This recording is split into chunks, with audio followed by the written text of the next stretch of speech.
Well, everybody, this is Dillon. Dillon, I met over at Christopher Grant's house a couple weeks ago, and I got into talking to him basically about Aura and the differences and how it's the true AI and stuff like that. So I thought, how cool would it be to have him on here? So, Dillon, here you are. Appreciate you. Appreciate you guys having me on.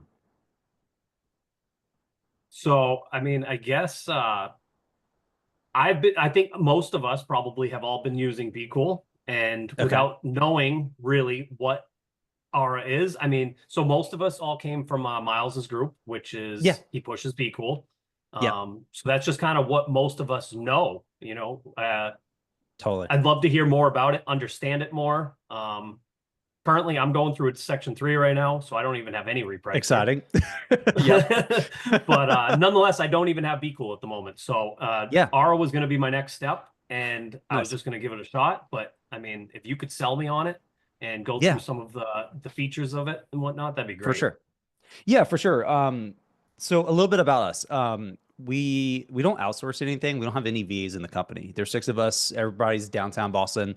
Um, we, my co-founder James and I used to be wholesale sellers. So there's an interesting thing. One of two things happens. Either you have technical people who can build software, come into the Amazon seller space and build technically correct software, but they don't understand the nuances of being a seller. They're like, no, this is just how you should do it. It's like, that's not how this works at all. A lot of what we do is very counterintuitive. So you have some friction in the software there, or you have a seller who did pretty well and they go, you know what, software makes a ton of money. The margins are better. I'm going to go into that. So, but they're not technical, right? So they go and outsource everything.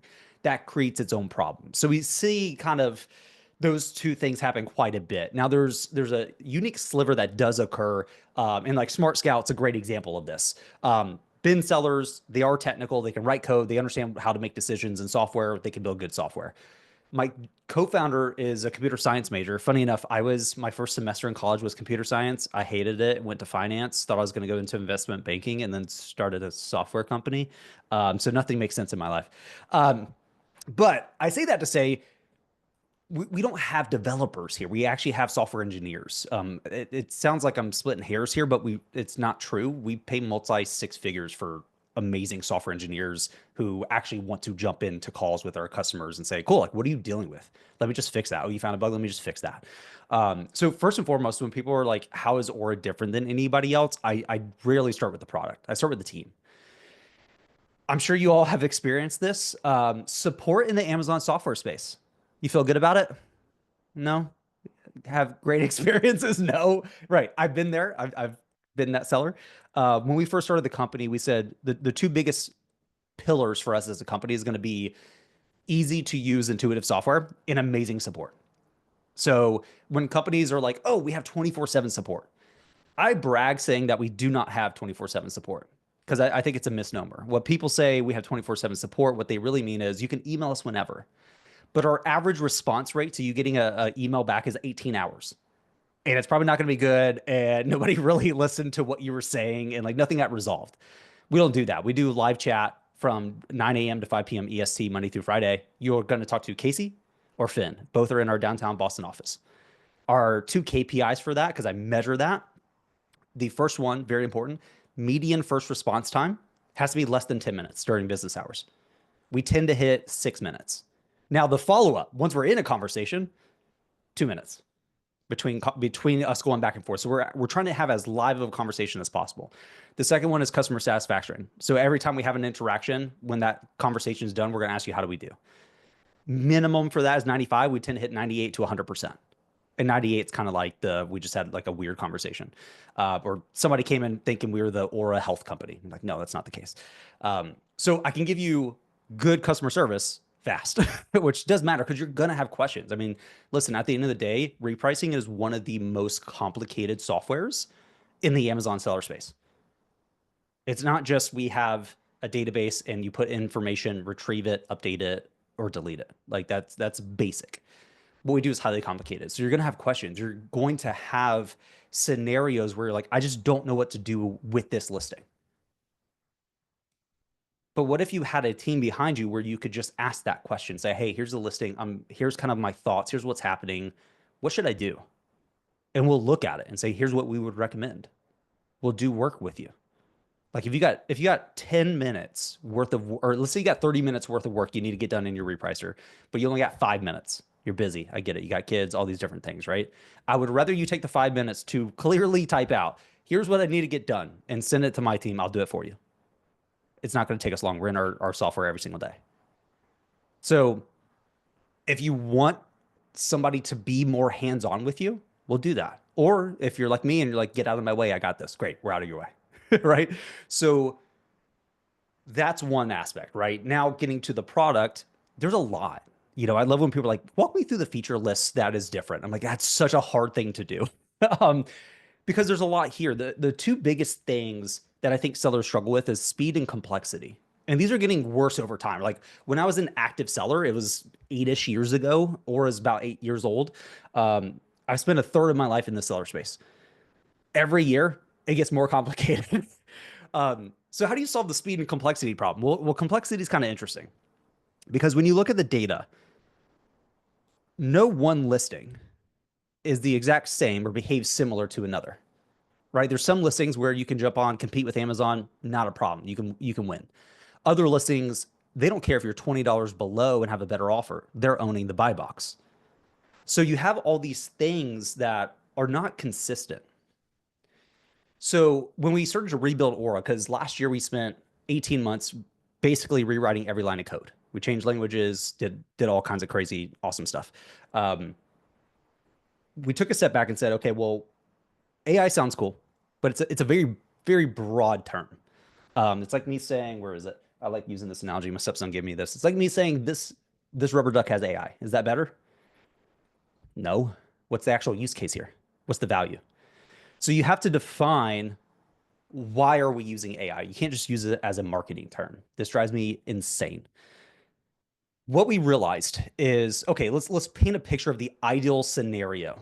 Every one of your listings should have a strategy designed for it, and it should change itself over time. Why? Because the dynamics of every single listing will change over time. And what I mean by that is the competition on each listing will change. So it's really hard to take this rules-based approach, although it certainly works, but it only gets you, 50, 60% of the way there. Instead, we said, okay, well, if you got 1,000 listings, I can't have you create 1,000 strategies. That just doesn't scale. So let's take a step back. Instead, what if we could basically solve that problem and have the strategy create itself? Understanding what is true. So here's the model. Here's how Maven, our AI, works. This is what we use to solve the complexity problem. We first define what success is. Historically, we've done this in one of two ways. Sales went up, buy box percentage went up. Are these two things good? They sound good on the surface. But the problem is I can hack both these. If I lower your prices by 20%, you'll get more sales and you'll get more buy box ownership percentage. But you traded something for those. Sometimes that makes sense. A lot of times it doesn't. So instead, we reclassified how we define success. This is so important. Whenever you're going to any company in any use case and they say AI, you say, how does it define success? Because you have to have alignment here. So what we do is we calculate something called the optimal price, and it's calculated in real time, right? So this can fluctuate widely because is the optimal price for a toy in Q1 the same price for that same toy in Q4? Of course not. You can get more money in Q4. So you need this dynamic fluctuation. So we'll calculate that. And as it turns out, that optimal price tends to be higher than the buy box. Well, why is that? It's basic economics. If we have a lot of competition, you're going to have downward pressure on the price. So what we're trying to do is relieve that pressure as often as we can. Okay, so we know where we want to go. We now need to know what's true. Where are we currently at? This is where game theory comes into play. Game theory is fantastic because that's kind of what we're doing. There's a clearly defined success metric. And I need to understand behaviors. And game theory sounds really academic and complicated. It's really not. Game theory is as simple as if you and I are going to take turns, I'm either going to compete or not compete with you. So this is called cooperation or non-cooperation. If I have to go first and I don't know what you're going to do, the optimal strategy is to not compete with you. Because if I start the relationship by competing with you, the likelihood of you also not competing with me or competing with me is very high. So I just say, in the world of pricing, I'm going to match you first and see what you do. Do you match me back? Okay, that's good to know. So I know now how you're going to behave depending on what I do. So Aura is actually going to study all your competitors on every single listing and say, what does each one do? Because depending on who I'm going against, I'm going to change my behaviors to take advantage of that. So if I know what's true now and I know where we want to go, I now know how to close the gap. That's how we're handling complexity. Now, speed's a completely different thing. We want to be as real time as possible. This is where marketing gets kind of annoying, even to me. We've always had instant repricing. Fun fact in the repricing space, instant does not mean instant. It means instant in my system, what I can control. But when I submit a price update to Amazon, on average, it's going to take 1.5 to 2 minutes round trip before it's actually confirmed and live. So instant really means on average 1.5 to 2 minutes. During Q4, much higher, could be 10 to 15 minutes. Now we found a way, and I think we're still the only company who has this because we're using the API in a very unique way. For up to 50 SKUs, I can do that full round trip in less than 10 seconds. Now, here's what's interesting. A lot of what I just brain dumped on you might sound complicated. But here's the cool part. We as a software company, because we're a bunch of dorks here, want to make it as simple as possible to use. So the speed component I just mentioned, we call that feature hyperdrive because I didn't have a better term than instant. I wanted warp drive or something cool, Trekkie. Team wouldn't let me do it. So we went with hyperdrive. The way you initiate hyperdrive is as simple as a click. You just hit a toggle and say, do it. We say, got you. No problem. On Maven, this gets kind of fun too, because any rule-based strategy, I don't care what company you're talking about, is going to have 15 to 30 settings that you have to set yourself and hope you didn't mess up. Which, by the way, if you are doing that, ask my team for confirmation. Just be like, hey, here's kind of what I'm wanting it to do. Can you check it for me? We'll review it and tell you, hey, that's exactly what it's going to do. Or, hey, this one little setting is going to trip you up. Here's what we recommend to fix it. We got you. Maven has one setting. How do you want to set your min values? We take care of everything else. Max prices actually matter a ton. But you know what's difficult for humans to do? Set max prices, because you either set them too high or too low. It's super annoying. I've been doing this for 8 years and I still can't do it right. So the dynamic max price will fluctuate in real time as well, and it's factoring in a lot of different things.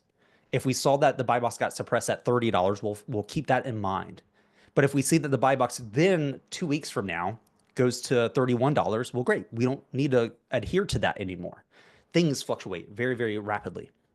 So all we really need to know is what minimum value do you not want to go below? 10% ROI, 30% ROI, what have you. We'll take care of everything else. We'll auto unsuppress the buy box. We'll handle all the behavioral stuff, all that jazz. Our whole focus as a company is how do we make things more complicated to give you more performance, but not pass that on to you. And this is frustrating because I think we're one of two, maybe three companies in the Amazon software space that actually has a full-time product designer on staff, meaning his entire job is to take all the cool, nerdy stuff our engineers want to do and say, yeah, that sounds cool to you. Our users are going to hate that. Here's how we do it right. Most of the time, what happens is you have engineers build a feature and just give you the nerdy version of it, which sounds cool. But the problem is they pass on complexity to the end user. They don't abstract away a lot of that complexity. So, Maven, complexity, hyperdrive, speed, great. But that's not everything, right? You also want accessibility. I mean, like it's on my phone.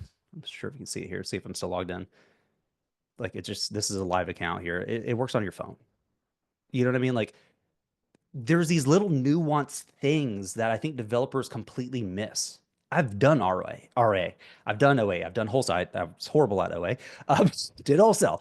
There are times where you're like, crap, I'm sitting on a train or I'm in the grocery store and I forgot to do that thing. And you take a note to do it later. Just take out your phone and do it now.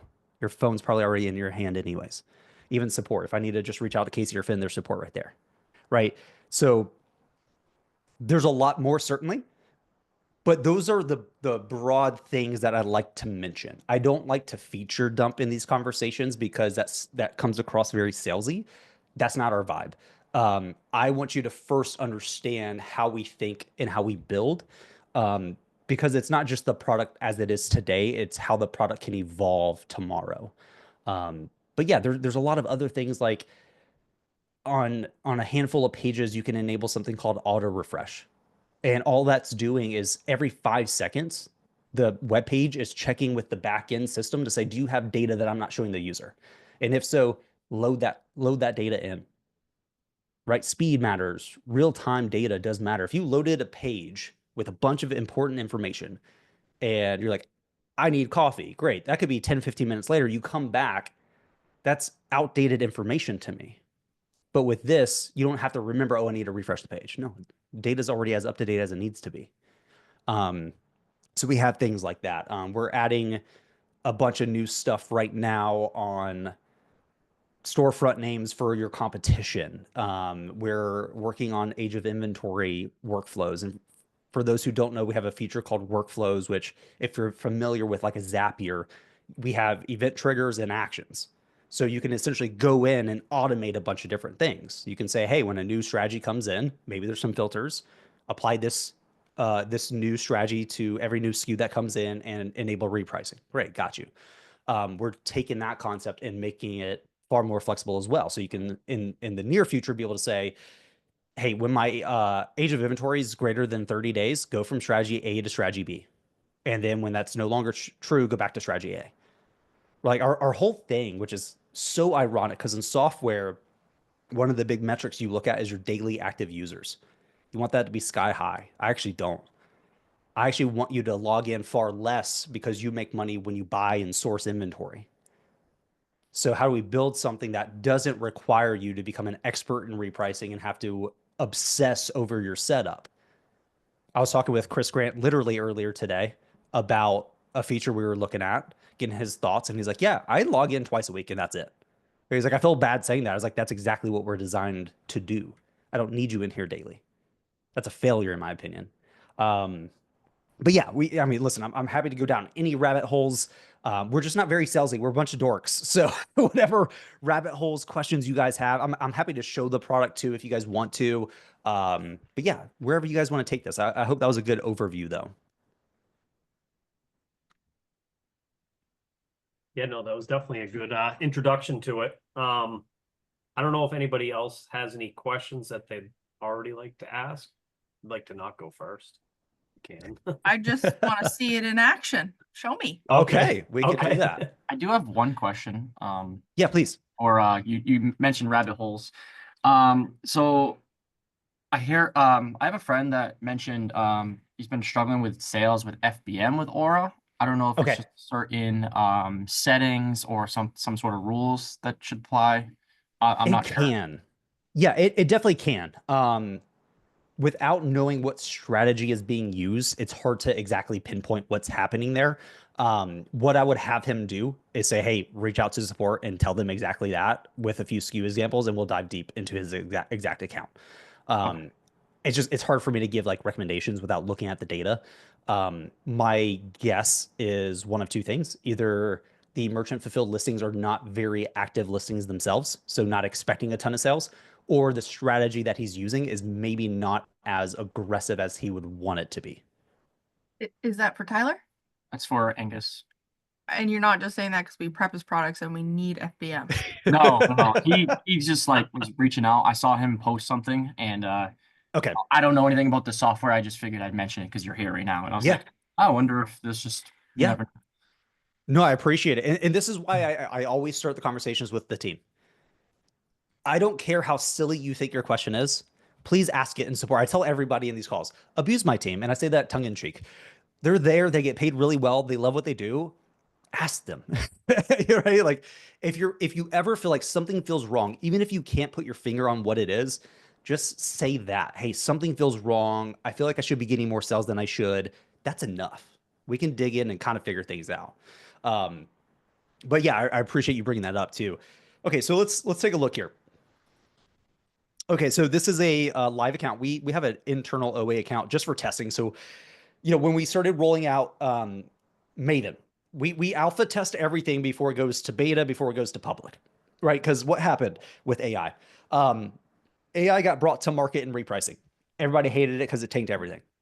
You guys know who I'm talking about. So I wanted to prove to myself as a founder, Maven wouldn't do that. So I took every listing on this account, put it on Maven, and put the minimum at 0% ROI. You know what didn't happen? It didn't tank. It was like, I was like, let me put this in the craziest scenario possible and just see what it does. Totally fine. Not a problem. And we have users doing multiple hundreds of thousands of dollars a month, even millions a month, doing basically that. And they're like, it works. It's easy. Okay, so you'll probably notice visually, this is probably very different than what you're used to seeing in Amazon software. What they like to do is give you everything up front without having to scroll. There's merit to that, but it actually makes it overwhelming to use. We're big fans of Apple. We're all Apple fanboys here. So we take a lot of inspiration from them and other startups, right? We want this to be, I can land here and know exactly what I need to get done.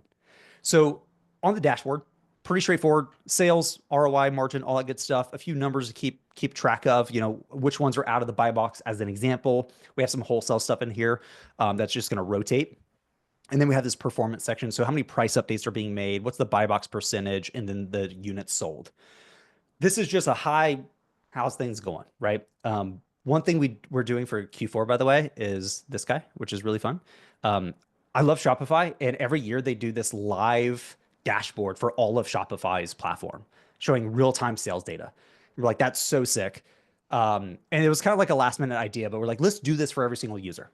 So we're not showing anything that is your top products or anything like that. We want people to be able to share this and kind of geek out. So this just lets you know, this account's in the top 30% of sellers. Here's our total rank. We're highlighting things like Prime Day, Black Friday, Cyber Monday, all that good stuff. So you can just kind of see in aggregate how you're doing over Q4 and download this, share it on socials, all that good stuff. Where things get really fun is actually in the listings. So you notice it's fast too. It's not taking forever to load. That drives me insane. If something takes more than 3 seconds to load on any page, I immediately rage quit. Maybe that's just me. I don't know. So we want things to be fast. Now, what's cool about this, a lot of people hate having to horizontally scroll. Now I've got this cool nerdy mouse that has horizontal scrolling. Not everybody wants to do that. I get it. So here's how you change that. We can actually customize what we see and in what order we see this in. Now, this is per user, right? So if you have a VA with their own account in here, they're not overriding your settings. So what I like to do is say, I only want to see the things that I care about that I'm going to interact with, right? So I might not care about region. I do want to see quantity, the listing ROI. Maybe I don't care about inventory age. And then I want to be able to control things like the min max prices and the strategy. Okay, cool. So now I actually cannot really horizontally scroll. I don't need to. So kind of nice, but I hate touching my mouse. So if I hit the / on my keyboard, it just goes into the search field. And so I could just type, I can go up and down on my keyboard, hit enter, and now I'm on a listing page, which is pretty cool.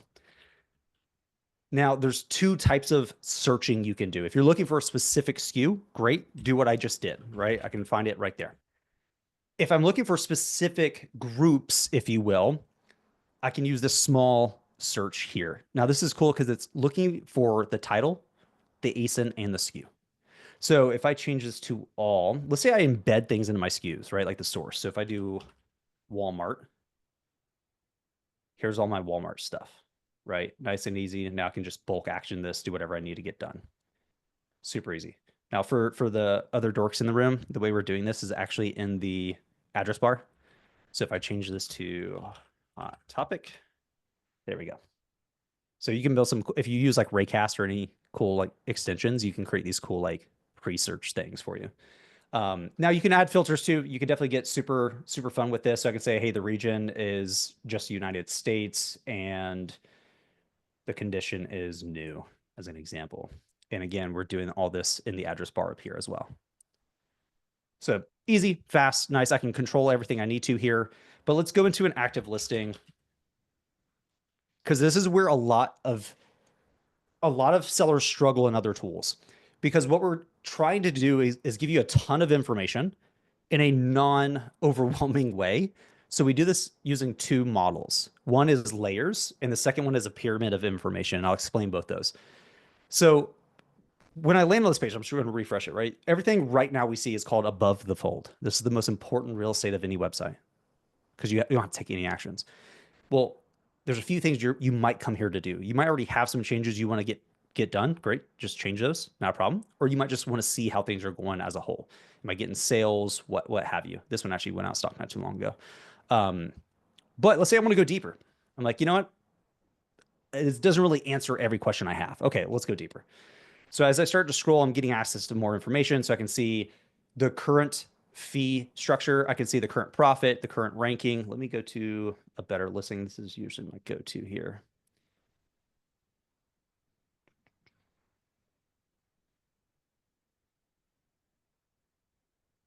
Let's get some better stuff here. Okay, here we go.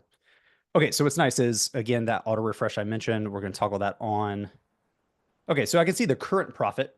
So this is not just like the average, anything like that. This is as up to date as 5 seconds ago, right? I can see the full breakdown. I can see the rank. I can see quantity.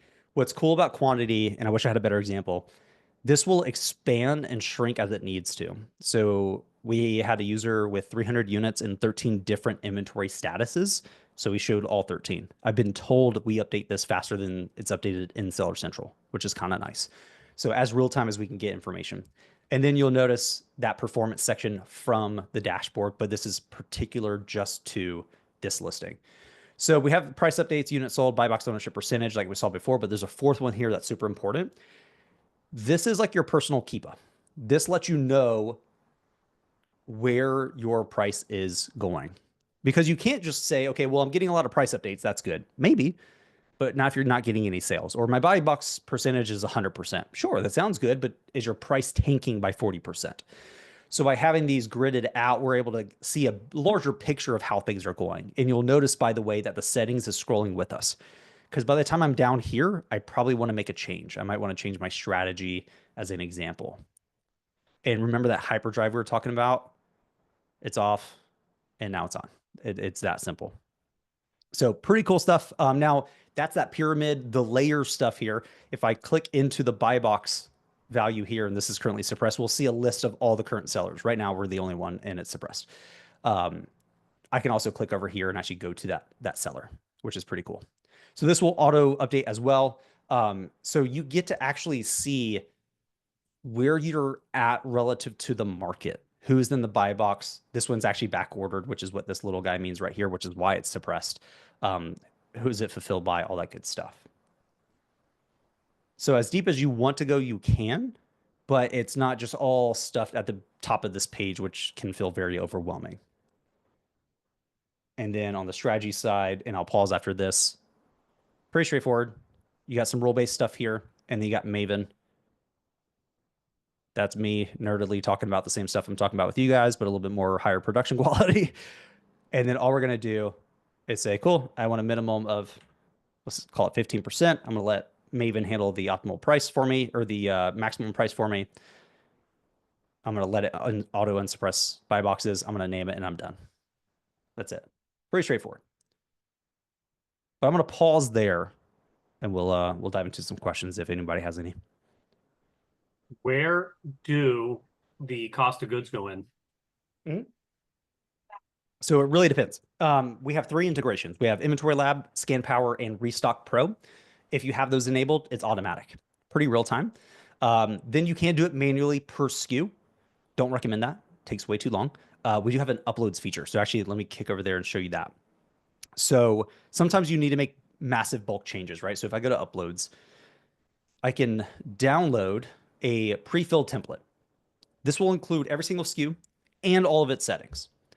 So what's cool about this is, let's say I want to change everything over to strategy A. Well, if I take that strategy ID, apply it in the strategy setting column, and upload this back into the system, it will make those changes for me. So I can enable, disable repricing. I can set the cost. I can set the mins, the maxes, doesn't matter. What I will also say, don't feel like you have to do that. If you are migrating over and you're like, I've got 10,000 SKUs, Dillon, how do you want me to do that?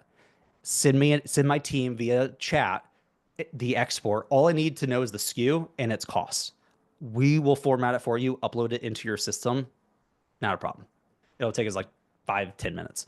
And one thing I don't think I've mentioned yet, we do personal onboardings for everyone who wants one. It's 20-25 minutes. It's free. What I tell people is like, listen, I'm not going to ask you for a credit card. It's a 14-day trial. If you need more, let me know. I'm happy to extend that for anyone. Um, if you're at all curious, start a trial, connect your marketplace, reach out to support and say, Dillon told me to get an onboarding session. We'll schedule one. And if I can't get to you for a week, so halfway through your trial, I'll just reset your trial automatically, or my team will. I I love when people say sell me on Aura. It's a hard thing for me to do. That's not my skill set. What I tend to say is jump in, test it, let us help you get the most out of it, and then you tell us. Um, but yeah, we love doing onboardings. I've been told we have some of the best onboarding because it's really tailored to you, and you're not going through a slideshow. We're in your account, looking at your data. We're asking you questions. And if we find that you need 3 specific strategies, we'll build them with you. So you understand why we're doing certain things. And you're not leaving with a list of notes you have to go implement later, which, let's be honest, you don't want to do. We just did it with you live in your account. So by the time you're done with the 20, 25-minute onboarding, you're actually repricing. And so we take people from, I feel kind of overwhelmed. I'm not sure what the heck to do here. And we're like, great, like here's the best practices. Here's exactly how to do this. Let's tailor it to you. And you leave that conversation actively repricing in the best way possible. And you get what you're doing. Because I don't want you to have to rely on us. I've been a personal trainer and a coach. I don't want you to have to need us, but we're always there if you do.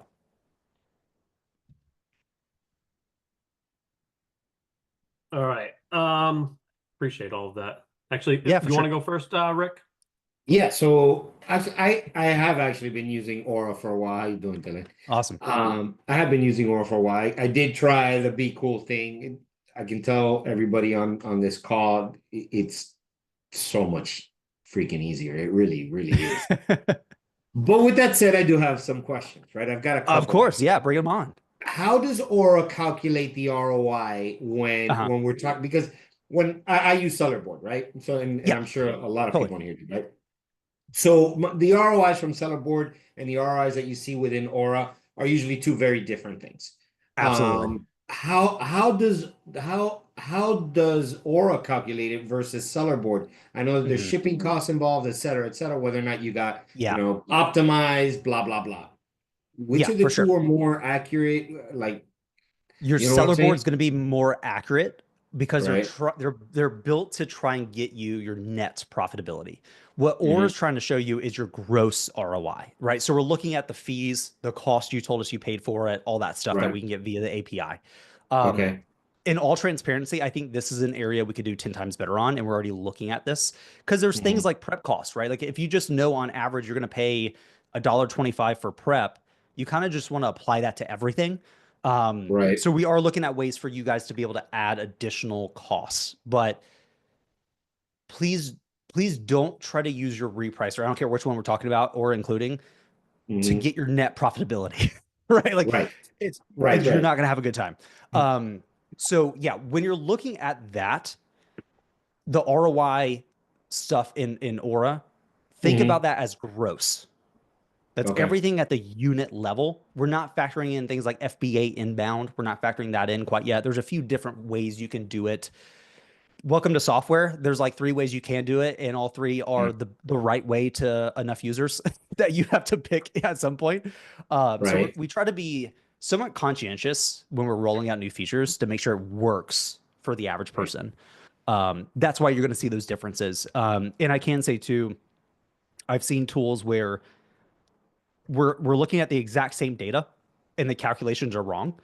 And Mhm. we'll have somebody come in with like rev seller and be like, hey, all the data is checking out that I'm inputting, that I'm seeing, but the ROI is wrong or different. Who's right? I can't tell you that rev seller's wrong because I can't Mhm. look into their code. Right. And this is funny. We literally pulled up Amazon's FBA calculator, put in the exact same information, and their actual calculation, the math on the calculation was incorrect. Wow. Okay. Nice. Some things are easy on Amazon, man. It's funny. When I was a seller, I was like, oh, there's all these problems. We'll become developers and we won't have any of these problems. No, we just have very different problems. Got it. Yeah, because I mean, I was thinking about that. When you're setting the Maven strategies and you're telling it 35, is it really a 35%? Is that Right. and if you don't Yeah, got a lot of margin in there, totally. you could Yeah. hurt yourself. Mhm. Um, And then the other question that I have, and I think this is probably, and you actually touched on it a few minutes ago, and it deals with price tanking, right? Yeah. Sometimes it looks like repricers are fighting themselves on their way down. They are. How do you combat that? I mean, I do use Maven, but how do you Yep. combat that with min prices? I mean, how do you get around that? Yeah, it comes down, gosh, that's a very loaded question. So Maven can handle a lot of that for you automatically because it's understanding who's doing what and taking advantage of their behaviors. I don't want to understate that. That's a very critical piece. Now, there are times when somebody is going to tank the price and there's nothing you can do about it but wait it out. I hate saying that. It's just I've seen it time and time again. I have ran experiments on users' account with their permission, of course, where somebody was saying, hey, this person is repricing super fast, really aggressive. I don't know what to do. I said, okay, let me just jump in here. This is years ago, probably 4 years ago.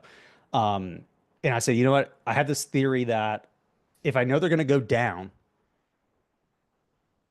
but every time we go down, I'm going to raise the max price by $1. And when we go up, I'll also raise the min by $1. So basically I can help us stair stepper up. Because they're like, the sales velocity is fine, but like they're tanking the profit margin. I said, okay, well, let's see if we could stair stepper it up. We're able to raise the buy box, I think $4 or $5 just in doing that manually. Now, the only reason why that worked is because when I took my price up, there's only 2 of us on the listings. When I took our price up, that seller said, oh, I'm now the lowest seller. That's not good. I'm going to go up. So I basically reverse engineered their repricing strategy and used that data against them. So what all those experiments told us is you can do that in certain situations, which is why we built Maven, because I don't want you to have to manually. I mean, that took 2 days to do it correctly, manually. Like you don't have that time. You know what I mean? So Maven will do a lot of that for you.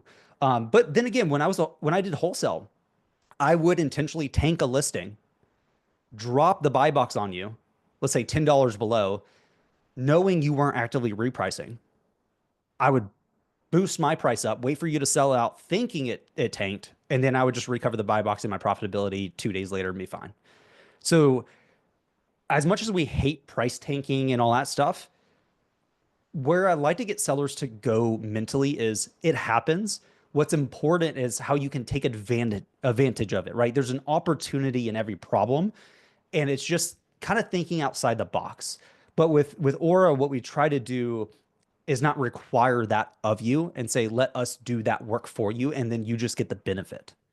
But I mean, sometimes listings just tank, you know what I mean? Like, no, I get you. And maybe there's an opportunity, obviously, for me to reach out to the support team. Yeah. Because I've seen certain times when for whatever reason, my listing, we've got 2 FBA or multiple FBAs, and one guy at FBA, he'll get a price up here and I'll get a sale, I'll get the buy box here. And it's weird. It's like, why is my stuff selling less? And maybe that's an opportunity for me to reach out to your guys and say, hey, is there something I can do to, to help this or prevent it? For sure. And, a lot of people, I mean, listen, check everything I'm saying. Like I'm highly biased. I run the company. Go to Twitter or X. I'm still going to call it Twitter. Go to Twitter, search Aura Repricer. You can't just do Aura. It's too broad, unfortunately. Okay. And you will see screenshots of people using Maven getting prices 20, 30, 50% higher than the buy box. Oh, for sure. I've gotten the same. Yeah, absolutely. Right. So Maven, although it may not be able to stop the price tanking, it can still, again, relieve some of that pressure. Like I saw one earlier this week where I think his previous sell was 175. His next sell was $300. And keep in mind, he did nothing. Yeah. He didn't do anything to get that. The system did it for him. That's the fun part to me, right? I've seen that plenty. I mean, I unfortunately haven't had that exact result, but I've definitely seen that does happen. That doesn't always happen. Results may vary. But I've definitely seen sales higher, plenty of times than that, all of a sudden out of nowhere. Thanks, Dillon. I appreciate your time. Of course. Yeah. Thank you for the question. Andrew, I feel like you had a question. Yeah. Did you have a question? So? Yes. For the free trial, do we get full features or is it limited? Yes. So it's Oh. unlimited. And a quick thing too, because we did change our pricing with the, we called this new version 1.0. It's kind of tongue in cheek. We think everything prior to this was a beta. That's just how it is. But we did go from a single price that everybody paid the same to multiple tiers. See, AI is an interesting thing because Seller Snap became a status symbol because it was so expensive that people were bragging like, "Oh, you Seller Snap," and it's kind of like this. You know how much I'm paying. You know what I mean? And so like, I really don't like when cutting edge features are reserved for people who can afford it. This is technology. Okay. Does running Maven on a listing cost us more than running rule based strategies? Of course it does, but not so much that I'm not going to give you access to it. So the way we do our pricing tiers, we start at $27 a month for those doing less than 10 grand a month. We call that our early stage program. You have to apply to this. That is, to be frank, targeting Be Cool because they had their $25 tier, but you were getting repriced every 15 minutes, not instant. You weren't getting access to all their cutting edge features. And we felt like if you're a new seller, like I have been, that's asking you to fight with both arms behind your back. So we said we're going to get rid of that. There are limitations on every single tier, but you get access to all the features, right? So we start at 27, we go up to 397 on Pro. And then if you're doing over $1 million a month, that's called scale. We just have a conversation to make sure you're getting what you need. But we don't care about listings. Listings do not correlate to revenue, which is ironic because most of your repricing tools say, here's our listing limit per tier. Makes no sense. So instead, what we do is we look at the average of your last 2 months of revenue. And so early stage goes up to 10K a month. Essential goes up to 50K a month. Plus goes up to 250K a month. And then Pro goes up to $1 million a month. Now, on each of those tiers, you get access to Maven, Hyperdrive, mobile, everything. Like you could be doing $1,000 a month. I'm still going to want to onboard you personally. Our team's not checking how much you're paying us before we do these things. We could care less. Now, the way it works is you kind of have like a credit system, right? So Hyperdrive is a good example. I don't care if you're paying me $5,000 a month. I can't give you more than 50 Hyperdrive credits because there's a technical limitation. And the way it works is I can do 50 listings in parallel using Hyperdrive, sub 10-second speeds. If I take it up to 100, I go up to like 45-second speeds. So it exponentially slows down. So we had to kind of create this gap. So on early stage, you only get 5 listings you can apply Hyperdrive to. Similar to Maven. I forget the exact numbers, but basically, and we made it so that it's not going to feel tight. It's I think Pro has 10,000 listings you can apply Maven to at once, which is like insane. Most of you are not going to need that, right? So yeah, no matter how much you pay me, you still get access to all these features, just in limited capacity because you don't need all the usage, if that makes sense. But yeah, in the trial, we essentially just default you to essential before we get your revenue data, understand what's going on. So there's no limitations there. Okay, excellent. That just made me think of another question. Like, let's Yeah. say for someone just trying it out, they're Mhm. probably unsure of which ASINs they want to apply the I'm sorry, what is it called? Hyperdrive. Hyperdrive to. Maybe I could just Yes. like, hey, which one should I use? And like, oh, you should use these ones because this is why. It's like, oh, okay. Yeah. Because like Yeah, you so- might have selected on something and you're like, it's not doing that good as I expected. It's probably because Yeah. it shouldn't be applied to that one. It should be maybe something else. 1,000%. Yeah, I love this question. Great question. If you could apply it to all your listings, you should, because there's no downside, right? There's just times where speed matters and times where speed just doesn't really add any value. I want to build a feature called autopilot where basically once an hour, Aura will check and say, okay, you got 25 credits, which 25 listings really need it for the next hour, and auto balance it for you. We're not there yet. The way to think about using Hyperdrive, it comes down to the number of competitors on a listing. So as that number goes up, speed starts to matter. Now, so important. It's not just the total number of sellers on a listing. There could be 20 sellers on a listing, but only 5 are actively, competing. So it's however many are actively competing, right? And a good benchmark here is when you're looking at listings, ask yourself, if I could reprice 12 times faster on this listing, would that add value? Throw it on there. There's no perfect way to do it yet. This is something, even with autopilot, we have to clearly define when versus not when. We're not there yet because there's like 3 variations to that. You know what I mean? But, you know, I mean, think about toys in Q4, right? Demand's going to spike. You're having a ton of competition. Speed matters to get the most out of that opportunity. You should probably have hyperdrive on your toy listings during Q4. I wish I had a better answer. That was more succinct, but Thank you so much. yeah, for sure. All right, I got a couple here. Okay. First, Maria says here, do you have a calculator that will help choosing your price showing ROI and profit, like Be Cool? So we don't have the Be Cool calculator. We don't have that.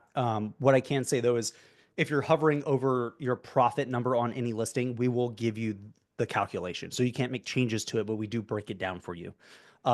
We have found that the calculator sounds nice, but doesn't actually solve a problem. What it does is allow you to experiment with a bunch of different prices, and then you want to manually set a price change.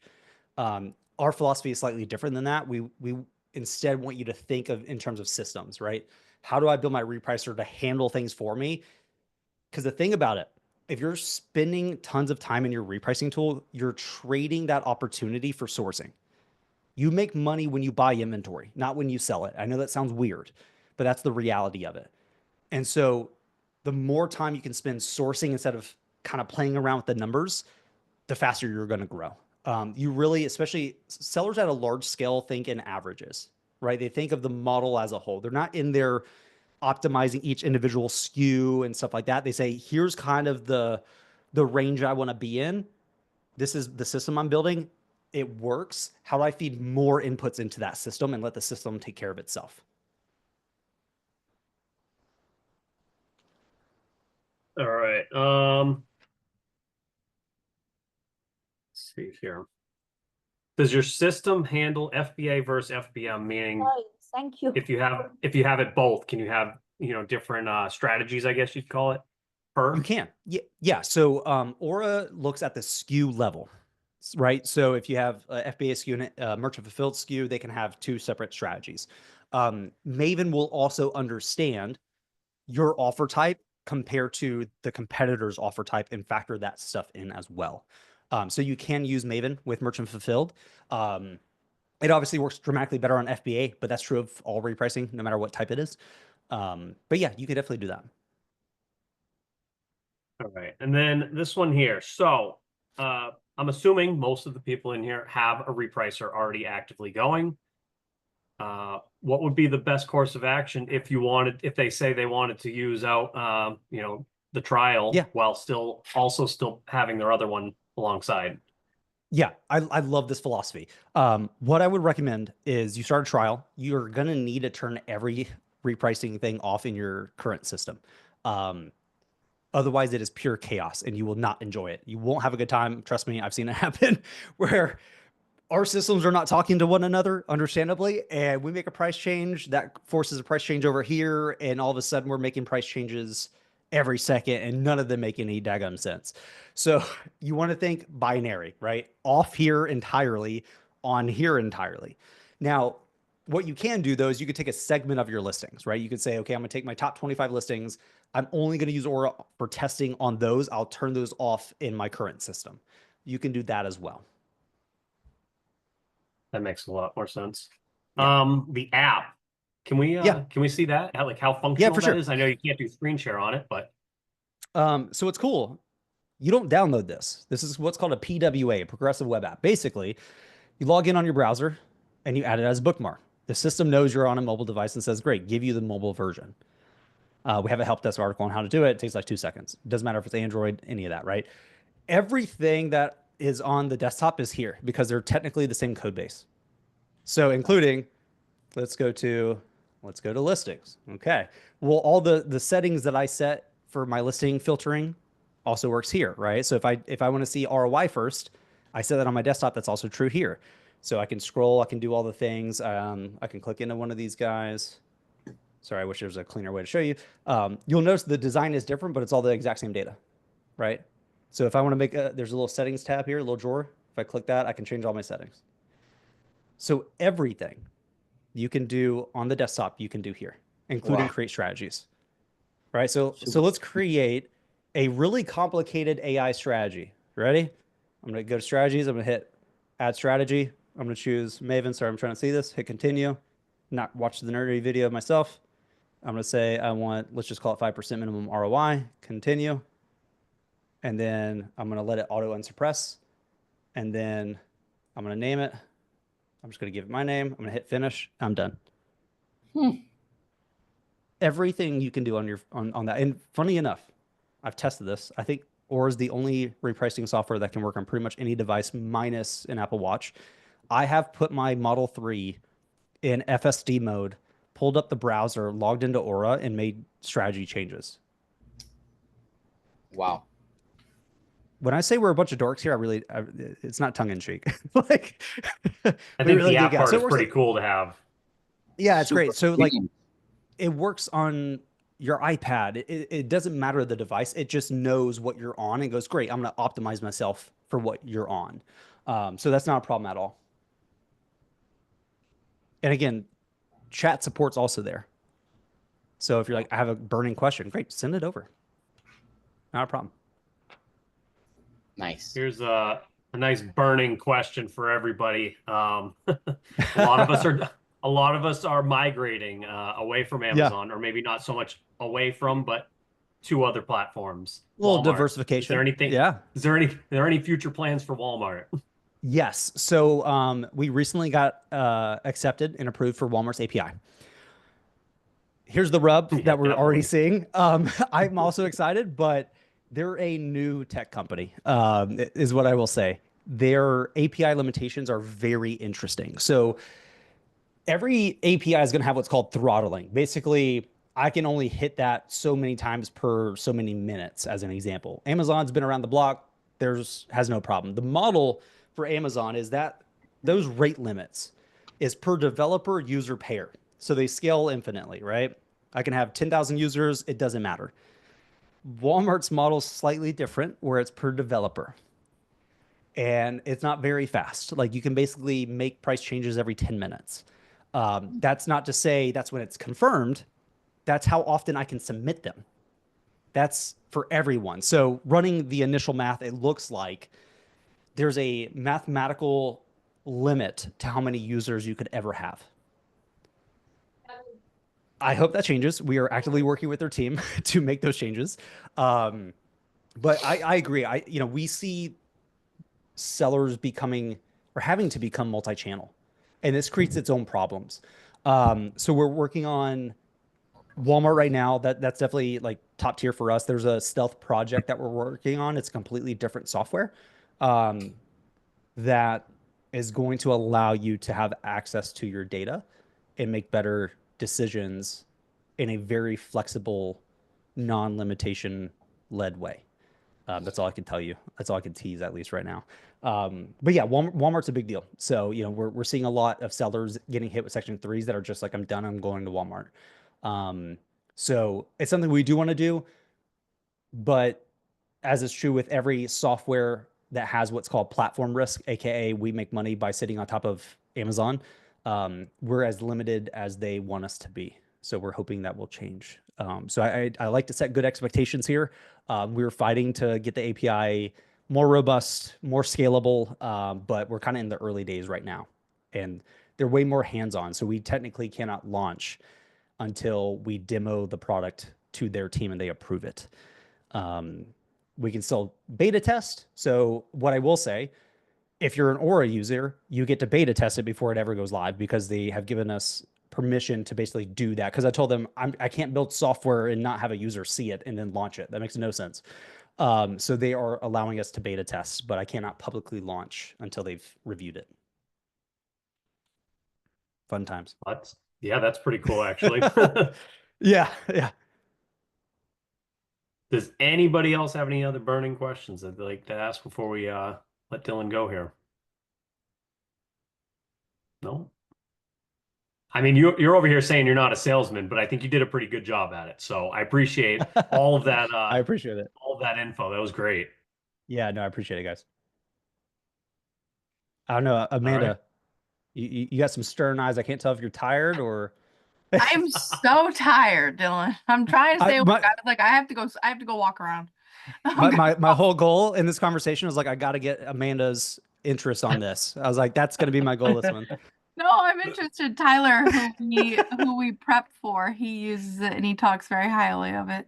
Nice. He's also on Walmart, which we also prepped for him. We Yeah. seller fulfilled for him. So Nice. any boosting sales for him is boosting sales for us. Heck yeah, I dig it. I dig it. I partly own a prep center. And that was fun building that out, but it is a grind. That's for sure. For sure. So I had my parents in here today. I got my best friend coming tomorrow for about 6 hours.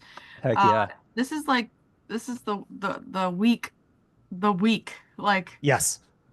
it's nuts. Andrew has a Yeah. full-time job, but yeah, Oro sounds great. I mean, we've been Be Cool users for a long time. Yeah. We just got invited to a Be Cool podcast, and now look at us. We're on this call with you. I know. I'm a troublemaker. I can't help it. But you know what? Even if we don't switch to you guys, we Yeah. are proficient. We'll be proficient, and if Tyler's like, Amanda, you want to take over my repricing, I can offer that as his prep. So it all And works out. we have people do that. For us, we like the competition. It holds everyone accountable. That I think that's a good thing. You'll never. I love when I go to meet someone and they're like, "Oh, you're with Aura." Like, I'm sorry, use Beacon. I'm like, "No, it's fine. Like, I'm not mad at you. Like, we're all good here. I promise you." What I will say, at the beginning of the call, Brian mentioned, a lot of you guys came from the Miles camp. 98% of Miles's people use Aura, so I will say that. So yeah, for us. Try it out. One thing I will say, if we're a good fit, you'll become fanatics. I will say that. Our users are very different. We do a lot of education every Wednesday, so we're doing this tomorrow from 2 to 3 p.m. We do something called office hours. We just jump in. It's Casey, who you probably will be talking with in support, and it's him and I. We jump in, answer live questions, geek out on different things occurring. So we do all kinds of things to just get you to understand how to do things better in this world. Because I mean, the amount of data I have on repricing is insane. And we want to share those insights and help you do better. I don't want you to have to feel like you have to be a pro and learn the tool. It's like, no, the tool should kind of tell you what to do. And we love giving out shirts. So if you guys ever want a shirt, email me, Dillon@goaura.com. I'll throw it in chat. We love giving out shirts, whether you're a user or not. I'm not even going to check. I'm gonna put this in here. I will say my AI email assistant will be emailing back and forth with you. Her name is Lindy. So I won't personally see the email, but I will get everything I need from you to ship you a shirt. So again, we're super dorks about AI too. So we got a bunch of free shirts from AMZ United. Oh yeah. We were joking. We're like, because we had the Be Cool call the other night. We're like, what if we showed up with our Aura shirts on? Honestly, I would have died of happiness personally. Did you wear the full shirt? What? I think you ended up in the call. I think you ended up wearing the full shirt. I think he wasn't naughty that time. Yeah, they low key got kicked out of AMZ United a few times. They didn't play nice, but I will say, like even with SellerSnap, you'll never hear me say a bad word about them or their team. We at conferences hang out with their team. Like we'll go get food together, help them set up, break down their booths. Like they're an awesome team that are genuine people. And I've been in the seller space long enough to see gurus become shady, to see sellers become shady, to software and services become shady. I have a very low threshold for what I'm willing to deal with on that front. So when a team is genuine, actually cares, I mean, we will joke and be like, we're really holding each other accountable, aren't we? We're like, yeah, that's what's fun. And they'll be like, how'd you build that feature? I'm like, haha, you almost got me. But how'd you build that feature? Like it's all in good fun. Because at the end of the day, all we are trying to do is help you achieve whatever it is you're trying to achieve here. I've been a seller where I had a goal, I had a dream, I wanted a certain lifestyle, all these different things, and it feels really damn lonely. Sorry for the language, but like it can feel that way. And being in these kind of communities alleviates a lot of that. But when you have your service providers also actually care about that, it's hard not to feel positive and motivated to want to kick butt and go further faster. And so when there's other software providers that have that kind of philosophy, it's hard not to want to hang out together. So it's good stuff. I do have a question. Now, Yeah. so let's say I made a repricing error and Mhm. a listing, it's gonna, your software is gonna know how much I paid for it. If I made Yeah. a mistake and it was gonna sell for a loss, is there any like warning, or it's like I'm not gonna do that, haha. Like I just saved you. Um, You know what I mean? y- Like yeah, mistakes happen. it Like, oh no, I sold through totally. my inventory and it was all for a loss. Whoops. It depends on how that mistake was done. If you manually set your min at 0% or just $0, yeah, you're not going to have a good Yeah. time. And I don't recommend manually setting your min values, right? This is why I always recommend automatically setting them based on ROI, profit margin, fixed profit, whatever makes sense for you in those listings. Because fees can change. We know this, right? Like Maven's going to look, or any strategy, whether it's Maven or rule based, is going to look at reduced profit ranges and say, okay, well, technically that puts you in a reduced profit range. We either need you beneath it to make more money or above 16, whatever the calculation is, to still make the same amount of money. So a lot of what we try to do is build in safeguards that removes the amount of times those things happen. I'm a big lean manufacturing nerd, like Toyota production system. They have this concept called poke-yoke, which is like basically mistake proofing things. They do it in the physical world. And so when we're building certain features, we're like, how could somebody completely mess this up? And then we're like, okay, let's try. Like right now, you cannot set a negative min ROI in the strategy. You can't do it. Now that's going to change. We initially did not have that be true, but then we noticed that if you're typing in the input field, you could technically scroll up and down that would increase or decrease the number. So what some people were doing is they type it in, go to scroll down on their mouse, thinking they're scrolling on the page, and it would decrease it to a negative number. They wouldn't notice it and click save. And they're like, "What? I have a negative 40% ROI." I'm like, "I mean, you said it." I'm like, "No, I didn't." I'm like, "Okay, well, let's recreate it." I'm like, "Oh, that's exactly what happened." So we said, "Okay, well, can't do that. You can go to 0%. Now you can manually set your min value to whatever the heck you want. Obviously not negative dollars because that makes no sense. That'd be a crazy, awesome life hack. Like Amazon, you just owe me money. So we put in some of those things. Now we just talked about this today because Chris Grant was like, I would love to be able to do that. I'm like, yeah, that makes sense. So we're going to re-implement it, but you can't scroll in the input field now. So we try to put in safeguards so those things don't occur, but they can happen. So we won't notify you of, hey, this is only making 5% ROI because you would have had to go into the system. Like I don't know that that's an error, if that makes sense, without you explicitly telling us that. But usually you notice those things pretty fast. You're like, why is it moving at like 4 times the rate? You're like, oh crap.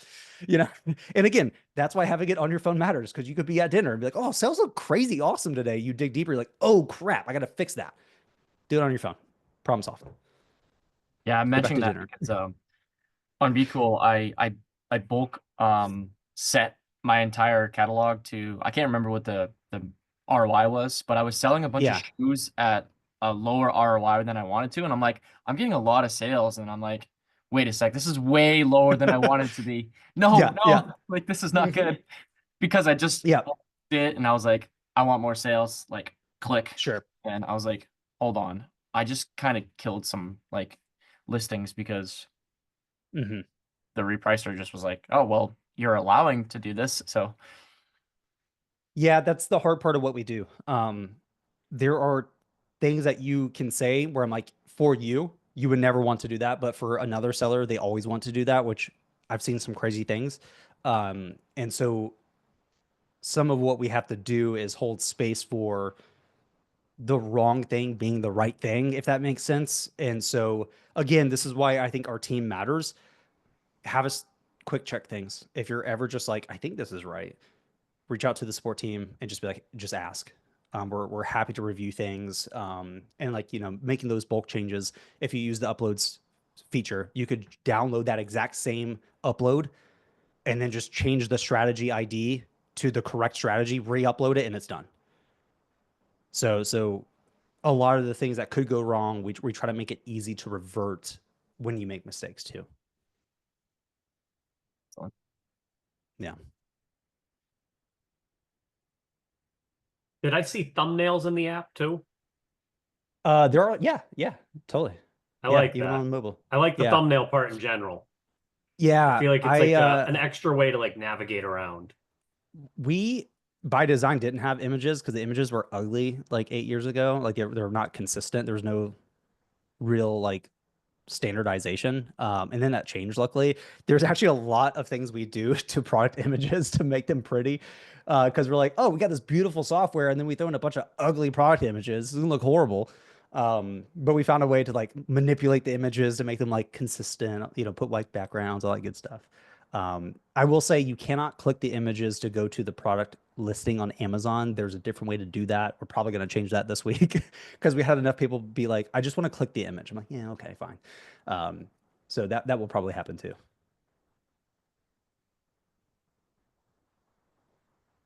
Yeah, I love the visual stuff. I noticed that. I was like, nice pictures. Like, Yeah, I like right. to look at what I'm selling, and I'm like, okay. Instead of like looking, like, read it. Okay. I mean, listen, your brain notices symbols and imagery faster than it can process words in language. So it just makes sense. It really does. I just didn't want a bunch of ugly product pictures in my beautiful software, but we found a solution.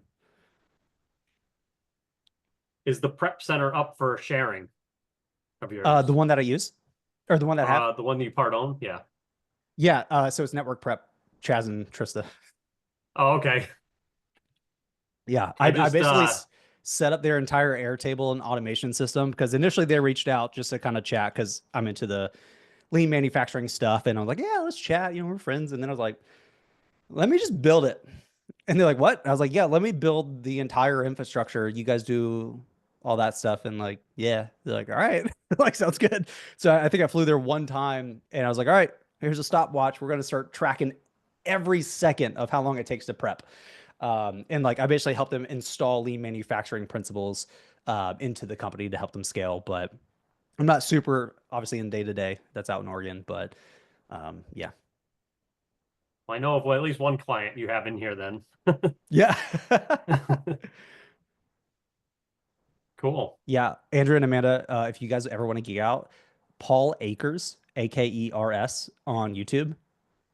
That's a fun rabbit hole for like lean manufacturing stuff. Paul Akers. Okay. He does this stuff in his house and I just watch it for hours. It's so sick. Yeah, I like you mentioned, like, you're obviously software guy for many years, and like I'm always thinking like, okay, how can, like, we only have a few clients, and I'm always thinking like, how can I make it easier on them? Like, Yeah. okay, right now it's just like spreadsheets and like stuff like that, but like that takes time for them. They may Yep. forget to put something on it. I receive stuff. I'm like, what is this? And it's like, I just want something to be easier. Like, here's this. And I'm Yeah. like, I don't know. I love software. I'm like, what's out there? I'm always Googling stuff. Like, I know All there's right, I'll stuff give out there. I'll give you the hack. I just don't know what there is. Well, we do know, You know? that white label software that's out there, that instant prep we use. Yeah. So Tyler, who uses Aura, also uses. We're in New Hampshire.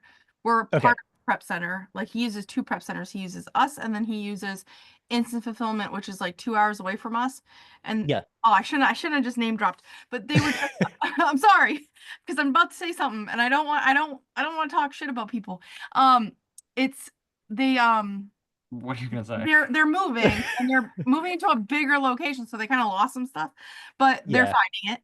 But I was like, Tyler, do I need to call Instant Fulfillment and rent a U-Haul to go down there to get your stuff to bring it up here? So we're just trying to make sure that Tyler's account's okay, and not getting Yeah. late things and everything. But Instant Fulfillment is a great company, and I just We thought also own Aura owns prepcenter.com, by the way. prepcenter.com. Oh, You probably have a listing on there. It's like Yelp, but for prep centers. The address Oh, was available, the domain for not super expensive. We're like, let's just grab it. And then one weekend we're like, let's do Yelp for prep centers.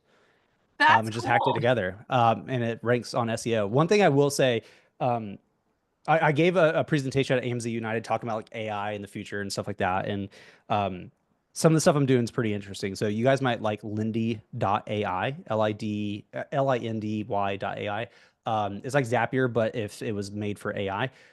When I mentioned the shirt thing, here's how this works. My entire email is automatically auto labeled and organized for me. I don't have anything in my inbox ever. When an email comes in, I give it natural language rules to say, hey, if it's a receipt invoice, go to my finance label inbox. If it's partnership related, go here. If it's or support related, go to this one. If you email me and say, hey, Dylan, I want a t-shirt, it knows it needs 4 things from you. So it's going to email you and say, great, hey, can you send me these 4 things? But let's say you only send me 1. Great. Lindy's going to be very patient because it's AI and say, great, awesome. Can you send me the other 3 things, please? And it'll go back and forth with you 8 times if it needs to. Once it has all 4, it's then going to draft a different email and send it to Finn on my team who processes those. I never see any of those emails. So you could, in theory, have your clients just email a certain email and have Lindy watch it and be like, oh, okay, cool. They sent me this ASIN. Here's how many units. Here's the tracking, whatever. Organize all that information. You know what client it's from, and then add it to our spreadsheet. So now they can just use natural language, email you, and be like, hey, here, I got X, Y, I got 30 units of this coming. Here's the tracking. Fire it off. It's already like Lindy will basically standardize the information and then put it into your system for them. That sounds so helpful. I mean, listen, I talk about AI so much because I want sellers to understand where this world is going. This is not just for the nerdy techie people anymore. Like the things you can automate now that you previously couldn't is dumbfounding, and we're just getting started. Like OpenAI really came out like 2 years ago. Like that's nothing. We're about to get AI agents in 2025, which means it's not just a chat conversation. It's, hey, go log into or go find all my Nike stuff in Aura, apply this strategy and enable repricing. And it goes, okay, cool. And it's going to spin up a computer. It's going to log in. It's got your credentials, and it's just going to go and do it for you. So think about this. Right now, to scale away, you need time. Well, why do you need time? Because you need labor, you need intelligence. So you hire virtual assistants. All the components of what a virtual assistant is doing on the sourcing front is purely digital. It's all on a computer. So why couldn't you have a digital AI assistant source for you? And let's say you want to 10x your sourcing. Okay, well, to hire 10 more, 9 more VAs takes a lot of time and training. You got to weed people through and all that stuff. People are going to make mistakes. To spin up an additional 9 AI sourcing agents is like a click. But why couldn't you just say, hey, agent A, you source on Vitacost 24/7. It costs you 5 cents an hour. Whenever you find things, and it's going to look, it's going to go to the FBA calculator. It's going to, you give it your criteria. Hey, I want at least 30% ROI. I don't want to be on a listing that has more than 10 sellers on it. Hey, look at the Keepa chart and then like understand that. And then it's going to add it to a spreadsheet or whatever. And then you wake up every single morning with a massive list of things. And then let's take this a step further because I want to blow your minds even more. You have a different AI agent that will look at all that list. It's going to check your bank accounts or your credit cards and say, you got 10 grand to spend today. Great. Here's all the things we could buy. How do we maximize our ROI? What should I buy? How much of it? And then put together your buy sheet and maybe give it to you, give it to a VA to say, hey, go purchase these things. And by the way, it could check out of carts all day long. That's not a problem. It's not a technical problem. I mean, what I just explained, you could do now, just not as simply as I gave it to you, right? Yeah. All those components you can do now. I can spin up a, yeah. Brian and I and Andrew were in a web scraping group with Tony and kind of learned the scraping and the language to do that. Haven't really had any time to do that. I know. I was thinking of that too. And I've seen all these little things that's like, oh, I've seen this, I don't know, ad or something that was like, oh, you can have, and Amazon Lit talked about it at AMZ United, Mhm. having the go-to source and how much to buy. And like you just run it through a computer and it buys and sends it all to here. You just Yeah. click a button Yeah. and it opens it all up Mhm. and does the transaction for you. Yeah. Have another email AI assistant that's monitoring for receipts for POs, whatever. And whenever it gets one, it extracts all the information, then emails it to your prep center. I mean, I'm coining the term already because I already wrote the blog post on it. Exponential seller. This is going to be the new type of seller. You're going to lean on these things. You're getting PhD level intelligence for $200 a month. Like when you start to grasp that, you start to understand there are going to be no limitations outside of capital. Right? Like everybody tells me as a founder, you should have an assistant. And I was like, okay, well, what would they do? They're going to manage your calendar and your inbox. Okay. Well, I created a Lindy that manages my inbox, and I could technically give it a bunch of information. It could auto respond to emails. I don't do that because I don't really need it. Okay, my calendar. Well, if we email back and forth, unless you send me a link, I'm going to CC Howie.ai on an email. It's got all my preferences. It's hooked up to my calendar. It's going to then read the entire thread of the email. And let's say we mentioned chatting about an integration next Tuesday. It's going to check my calendar and say, hey, Dylan's available at these 3 times. It'll email both of us back. It'll wait for you to respond and say, hey, 2 p.m. on Tuesday sounds great. Awesome. Adds it to our calendar with a Zoom link. I'm not in the loop. And let's say you email me back and say, actually, 3 makes more sense. Okay. At Just some updates to point, 3. just AI is going to be talking to each other. Like your AI Yes. and my AI is going to be like 2 p.m. this day work for you? Listen, you will build teams of AIs with different personas. You will have a CFO AI hooked up to QuickBooks and all these different things, and it's helping you understand how much should we distribute this month for profitability or for distribution? How much should we spend on a daily? And then it's going to send that to your sourcing manager agent who's going to be like, okay, cool. I'll let you know, I know how much we need to spend now. Before I make any buying decisions that my sourcing agents, my 20 sourcing agents are going to bring to me, I know my limit is $2,000 a day. I'm going to check the credit card, make sure we actually have that. If we only have 500, great. That's all we have to spend today. I mean, like you're going to have this ecosystem of AIs that you're just going to be able to build. And here's what's cool. It sounds super nerdy and complicated, but it's really not. It's no different than hiring people and building teams. But it's going to be easier because you're not dealing with personality conflicts. You're not dealing with the timelines of hiring and sourcing candidates and all these different things. And when you want to scale, you do. Um, I mean, this is going to be insane. And I think 2025 is where it really kicks off. You know, OpenAI has 5 levels of AI. Level 1 is chatbots, which we've had. Level 2 is human reasoners, which we just got with their latest model. Level 3 is agents. Level 4 is what do they call it? Basically, they can find like novel ideas. That's really helpful for science. And then level 5 is entire organizations. What does a company look like when there's one founder and 300 AI agents? You got a CMO, you got one managing your paid acquisition channels. They're all talking to one another, and you're just the orchestrator. But again, this is how you build companies anyways.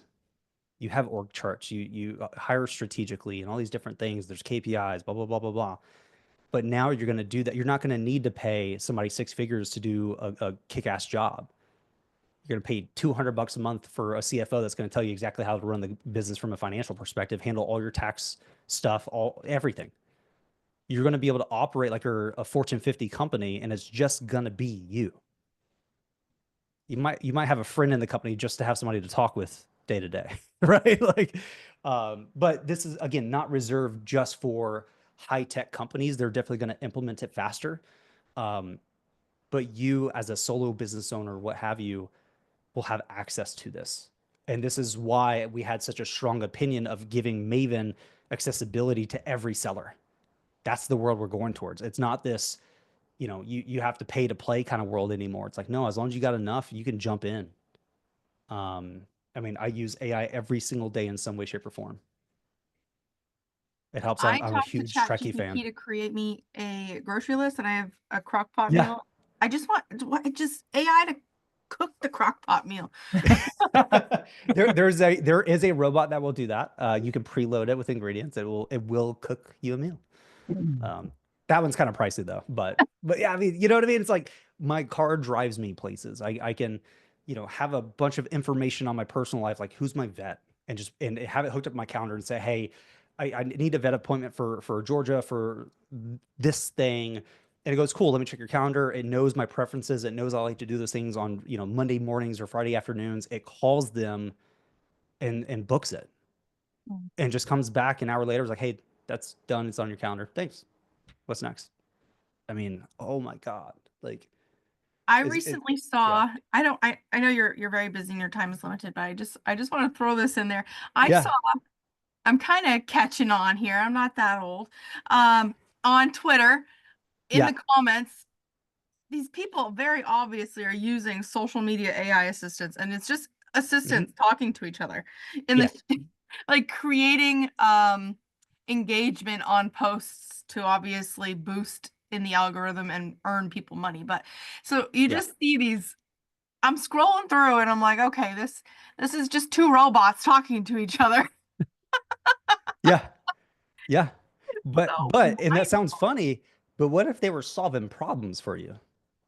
You know what I mean? Like that's where it's like, oh, actually, that could be kind of cool. Like why can't my AIs talk to your AIs and like or let's say I'm having a massive problem. I'm like, man, I just don't know who in my network could help me solve this problem. It goes, oh, well, what's the problem? And it goes through all your contacts. If it can't find someone, it goes, okay, well, let's go second layer here, like LinkedIn. We found this one person that knows somebody. I'll just send them an intro request and be like, hey, can you intro me to this person? Here's my problem. Yeah. So like, how fast can you go from I have a massive earth-shattering problem to I have a solution? Could we compress that down really, really fast? Because a lot of the problems you have feel so high in friction to solve that you just don't solve them. Right? Like, I mean, the amount of sellers I talk to that get hit with Section 3 and they're like, if I can't undo this in 1 week, the business has to shut down financially. There's no emergency fund. They didn't build that in. Why? Because nobody really talks about this. Like at Aura, we have an emergency fund for every single person in the company. 3 months. Do I think I can solve that with 6 intelligent people in 3 months? Probably. It at least gives me a better fighting chance. But again, there's a lot of things we talk about in the Amazon seller space that is fantastic, but there's a lot of the foundational unsexy stuff, for lack of a better term, that we don't talk about. But if you had, and you can create this right now, right? You could go to Claude. I did this actually. I want to get better at utilizing leverage, delegation, things of that nature.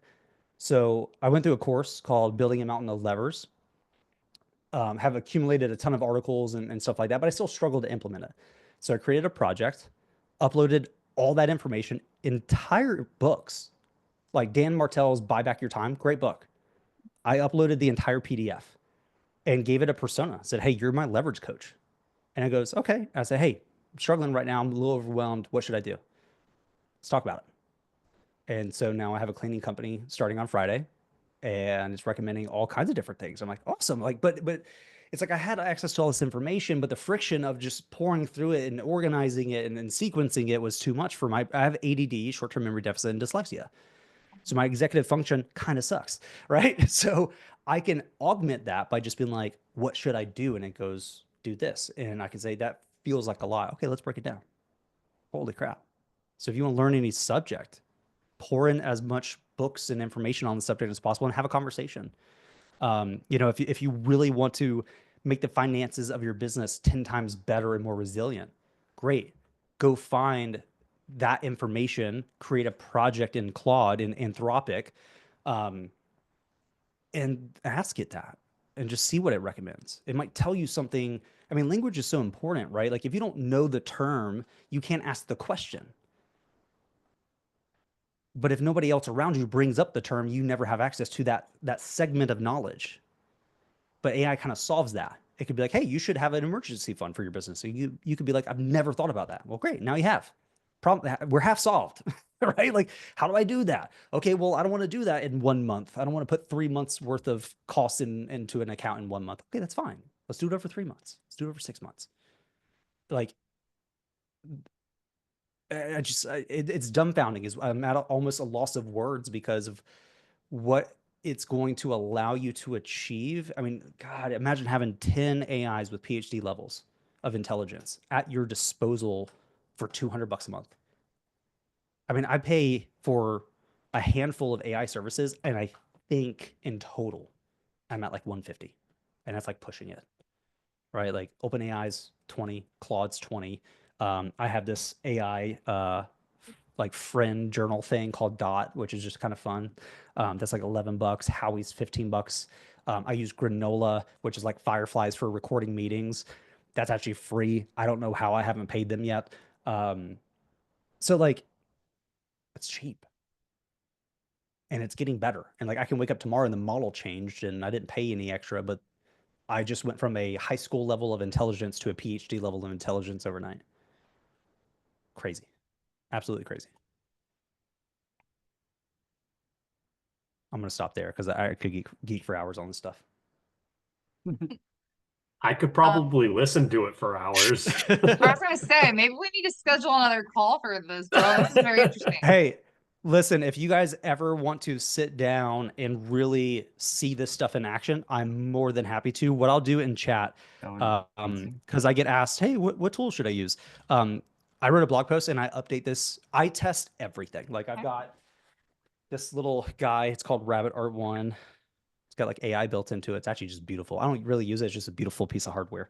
I test everything. Not everything is really practical. So in this blog post is a list of tools that I actually use daily. Like Sparkle is on here. I don't organize files on my Mac. AI does that for me. It reads the title and just auto creates folders and organizes stuff for me. I don't do that anymore. There's a lot of good stuff in here. But yeah, that's a Dylan, list of things that will keep you busy for a while. could you also drop your socials so that we can follow Yeah, you? yeah, for sure. Yeah, absolutely. I'm really only active on Twitter. I hate social media with a passion, except for Twitter. I do love Twitter. So I'll put that in Just here. get your AIs to do it. I do actually on some of it. I will write something and be like, this is word vomit, make this better. And then it does. I'm like, I sound smart now. Yay. Yeah. So, but yeah, super active there. I do share a bunch of like seller related stuff, but also just like tech stuff too. So if I come across, like I talk about this like AI sourcing kind of agent, there was a demo that I retweeted and basically called that out and was like, this is exactly what I'm talking about. The agent could actually call brands and distributors doing wholesale and open accounts for you. Now it's not built to do that, but the demo they gave me, I said, the only difference in what they're doing and what you do in wholesale is the context of what it's doing. That's an easy change. So I felt vindicated because I've been saying this for years and people are like, dude, you're insane. And now I'm like, here's 10 products doing exactly what I said would happen in enough time. So I feel a little vindicated, which is great. Oh, good. We're already following you. Heck yeah. But yeah, I appreciate you guys making the time and making the space for me to geek out even after the fact on some AI stuff. So thank you. Amazing. I appreciate this. Super Thanks. informative. I've got Yeah. notes over here. I'm gonna do some homework. I'm gonna read your blog post and Nice. share it everywhere. Yeah, no, I appreciate it. And Same. listen, Thank you, Dylan. yeah, you're welcome. If you guys have my email in the comment there, if you ever have questions about Aura, email them over to me. If you ever have questions about like the nerdy AI stuff, you're like, hey, I got this process. I would love to find a solution for this. I'm down to help. I love doing this kind of stuff. I might just recommend a tool and be like, this tool just does it for you. Or I might say, hey, here's kind of how I would build it and the tools I would use to build it. I love this kind of stuff. So please don't hesitate to reach out and ask me questions. I love it. I will do it. Yeah, please, yeah. I have so many questions I can ask you. Send them over. I got you. Thank you. All right. Yeah. Thank you so much for your time. I think we should wrap it up here. Yeah. Thank you, Sweet. Dillon. Yeah. Thank you guys. Yeah. All right. Have a good night. Thank you Appreciate so you. much. Thank you. All right, much. bye. Bye. Bye.